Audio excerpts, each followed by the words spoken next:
Good evening. This is All India Radio Kohima. I'm Jonas Yantan with Evening News. The headlines. Vice President M. Venkaiah Naidu says digital learning should not lead to digital divide. Finance Minister Nirmala Sitharaman says government and RPI will take joint decision on cryptocurrency. ISRO successfully launches Earth Observation Satellite EOS-04 along with two other satellites. And government bans 54 Chinese apps that pose threat to national security.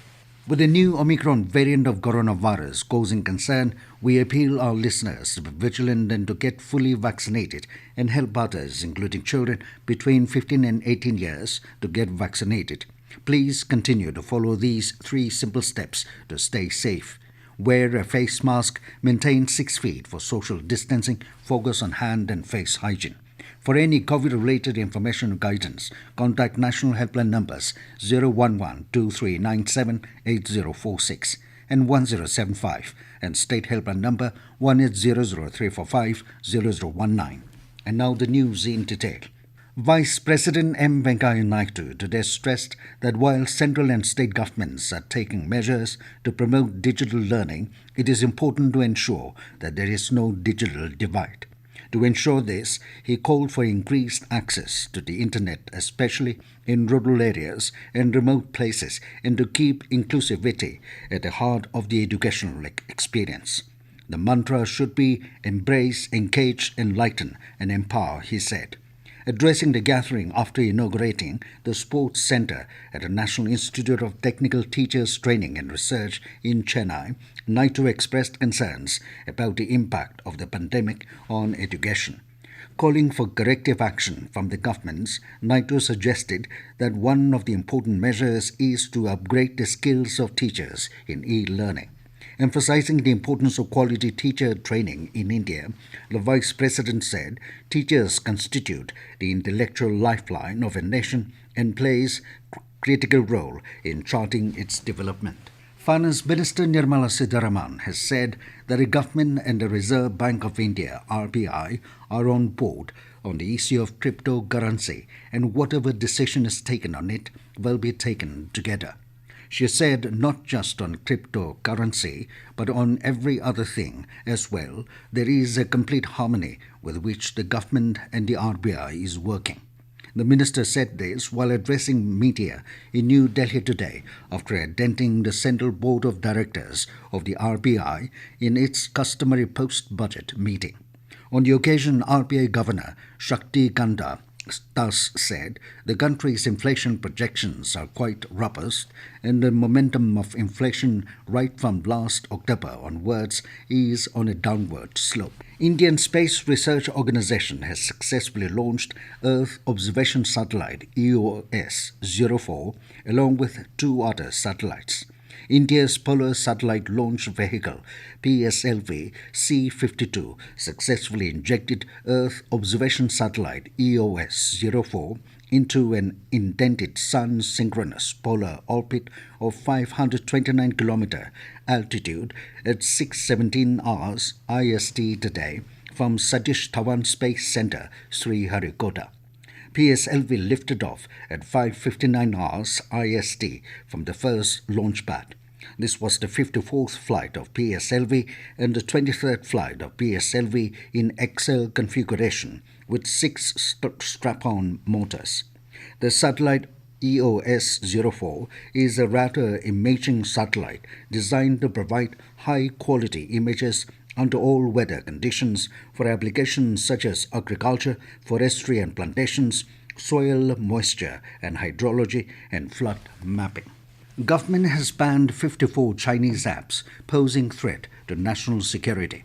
Ministry of Electronics and Information Technology has issued a list of banned apps, which included some of those that had been banned by the government earlier but were rebranded and relaunched under new names. Upon official confirmation and after establishing the country of origin, orders have once again been issued to ban the apps. Several of these apps have been known to either run malicious software or directly send user information to China-based data centers without user consent. This news comes to you from All India Radio, Kohima. You can also listen to this news bulletin on News on Air app and YouTube channel AIR News Kohima. Ministry of Culture will be organizing a first-of-its-kind two-day global summit in Hyderabad on reimagining museums in India from tomorrow. The summit will be inaugurated by Minister for Culture, Tourism and Development of North Eastern Region, G. Kishan Reddy. Participants from countries such as India, Australia, France, Italy, Singapore, United Arab Emirates, United Kingdom will be part of the summit that will be held online, and participation is open to the public. Approximately 2,300 people have already registered to attend the event.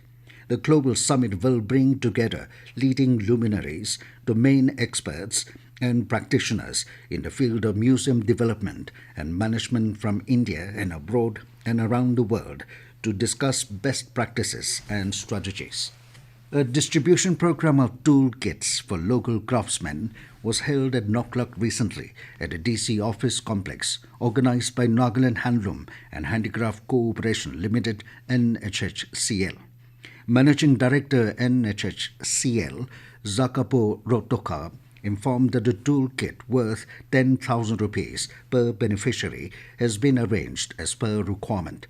He encouraged the beneficiaries to take up their work with more professionalism and dedication. Altogether, 50 beneficiaries received the kit. ESC Headquarters Sakshi Longling, in collaboration with SPI Longling, Veterinary Department Longling, and National Helpline for Senior Citizens Nagaland, conducted an awareness program at Sakshi with focus on Kisan Credit Card (KCC), piggery, poultry, dairy farming, mitoon rearing, and helpline for senior citizens. Stressing on the importance of income generation through piggery and poultry rearing at the village level, branch manager SPI Longling Dawari highlighted the availability of KCC, through which financial help in the form of loan can be availed by various farmers, which in turn can boost the rural economy.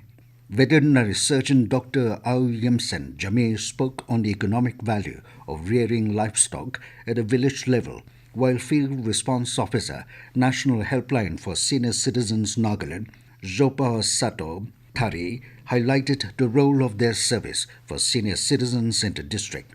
A total of around 70 participants from 7 villages under Sakshi Circle attended the event.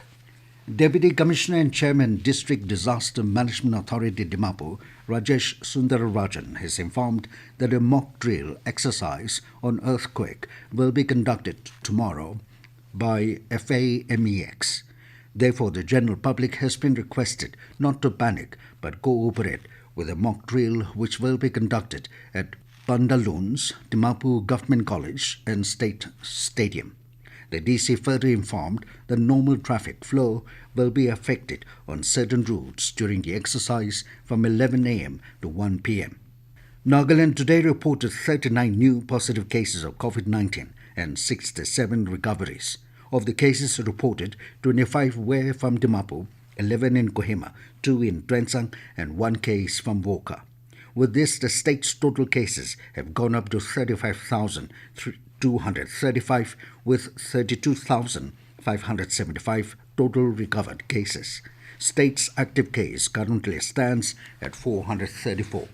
Online applications are invited from eligible candidates for admission into MPPS course under the NE Open and NE EWS quota in the Regional Institute of Medical Sciences, RIMS, Imphal, for the academic session 2021-22.